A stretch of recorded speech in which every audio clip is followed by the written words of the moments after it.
Assalamualaikum warahmatullahi wabarakatuh. Halo anak-anak, bagaimana kabar kalian hari ini? Semoga kalian selalu dalam keadaan sehat walafiat. Sebelum kita memulai belajar, kita terlebih dahulu berdoa. Berdoa mulai. Berdoa selesai.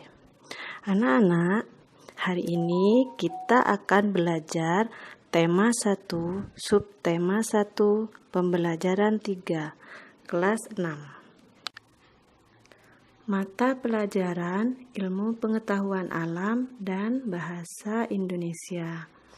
Kompetensi dasar dan indikatornya ialah ilmu pengetahuan alam membandingkan cara perkembangbiakan tumbuhan dan hewan.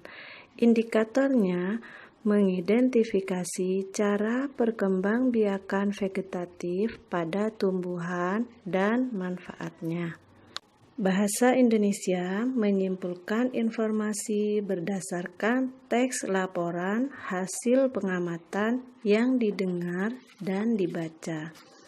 Indikatornya menentukan ide pokok dengan menggunakan diagram.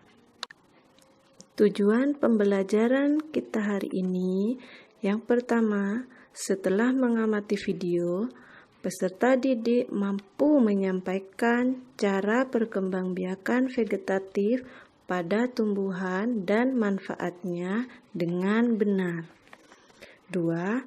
Setelah membaca teks tentang tumbuhan sumber kehidupan, peserta didik mampu menemukan ide pokok sebuah paragraf dengan benar.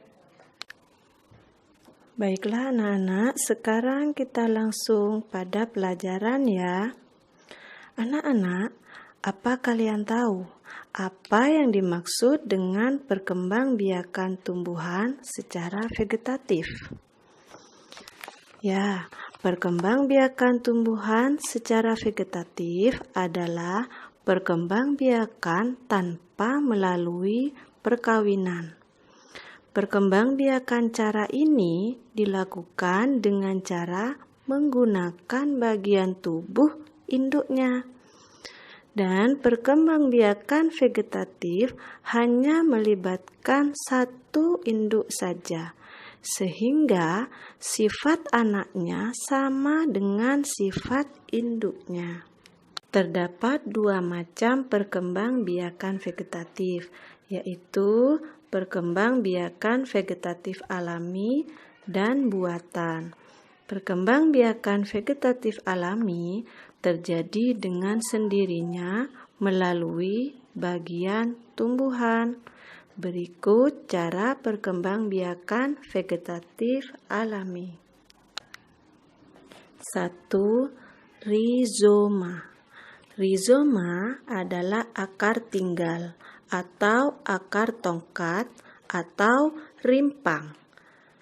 Tempat batang dapat tumbuh dan menjalar pada permukaan maupun dalam tanah. Tunas tumbuhan baru tumbuh pada setiap buku akar tinggal. Contoh tanaman rizoma: jahe, kunyit, lengkuas, temulawak, dan kencur.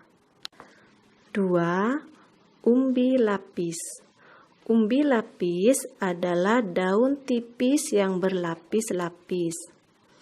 Pada bagian atas umbi akan tumbuh daun, dan pada bagian bawah tumbuh akar serabut membentuk cakram.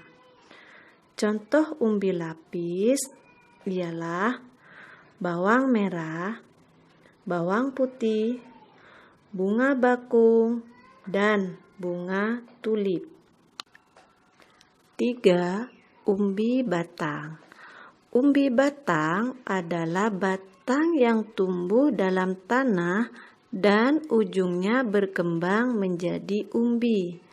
Contoh tanaman umbi batang ialah kentang, gembili, dan ubi jalar.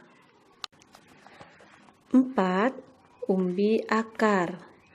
Umbi akar adalah akar yang berkembang menjadi besar dan berisi cadangan makanan. Contoh tanaman umbi akar ialah kol, wortel, singkong, bengkoang, dan bunga dahlia. 5. Tunas. Tunas adalah bagian tanaman yang tumbuh dalam tanah di sekitar induk tumbuhan, sehingga membentuk rumpun. Contoh tunas ialah tebu, bambu, dan pisang. 6. Tunas adventif. Tunas adventif adalah bagian tumbuhan yang tumbuh pada daun atau bagian akar. Contoh tanaman tunas adventif ialah cocor bebek, cemara, sukun, dan kesemek. 7. Stolon. Stolon atau geragi adalah batang yang merambat di atas permukaan tanah. Contoh arbe, rumput teki, stroberi, dan pegagan. 8. Spora. Spora adalah satu atau beberapa sel yang terbungkus lapisan tipis sebagai pelindung.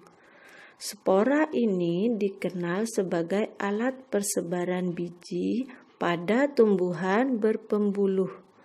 Contoh spora ialah pakis, suplir, dan lumut.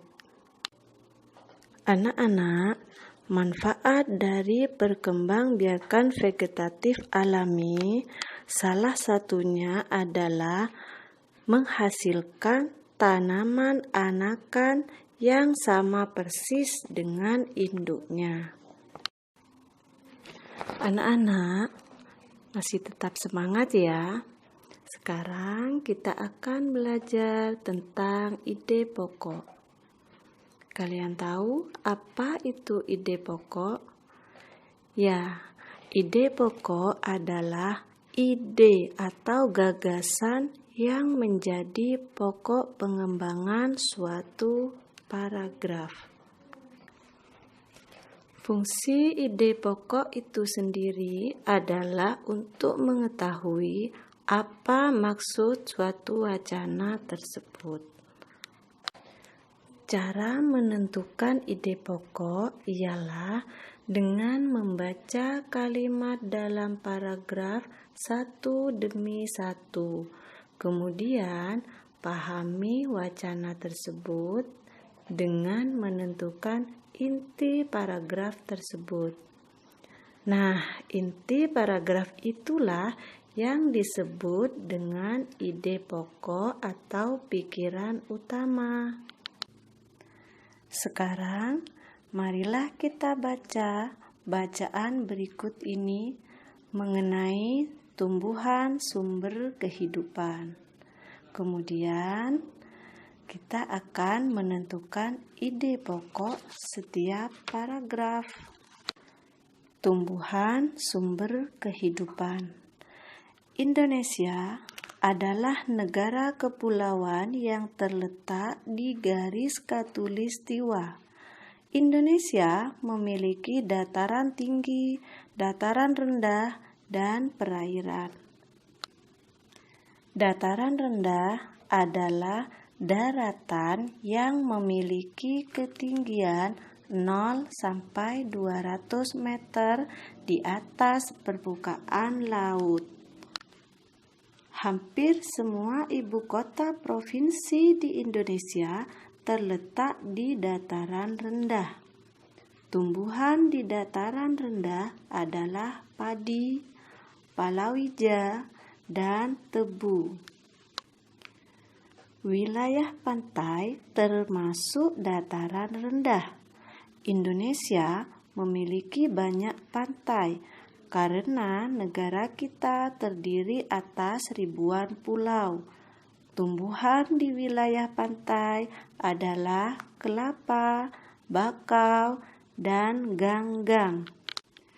Dataran tinggi adalah daratan luas dengan ketinggian lebih dari 200 meter di atas permukaan laut. Beberapa dataran tinggi di Indonesia adalah Dataran Tinggi Dieng di Jawa Tengah, Dataran Tinggi Malang, dan Dataran Tinggi Tengger di Jawa Timur.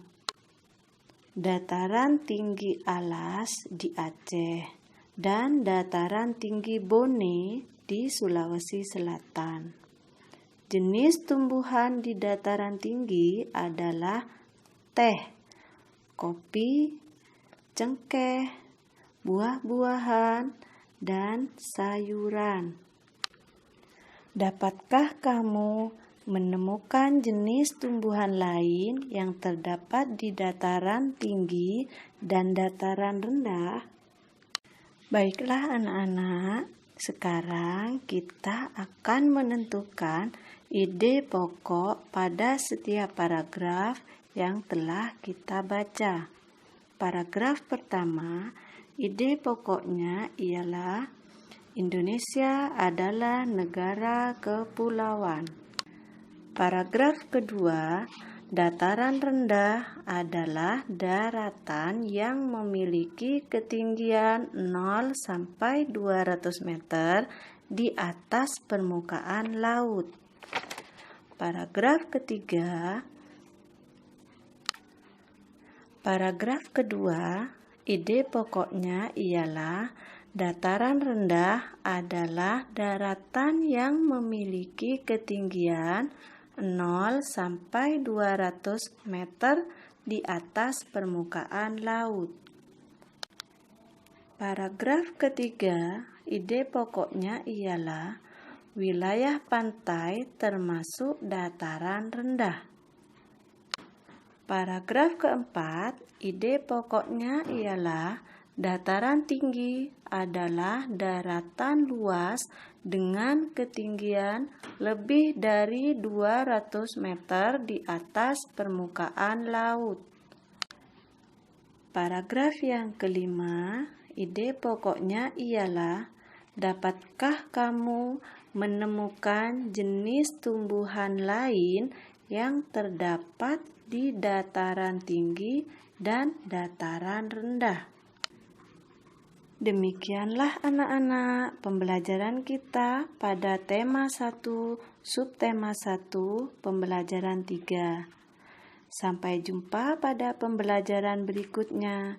Tetap semangat belajar ya.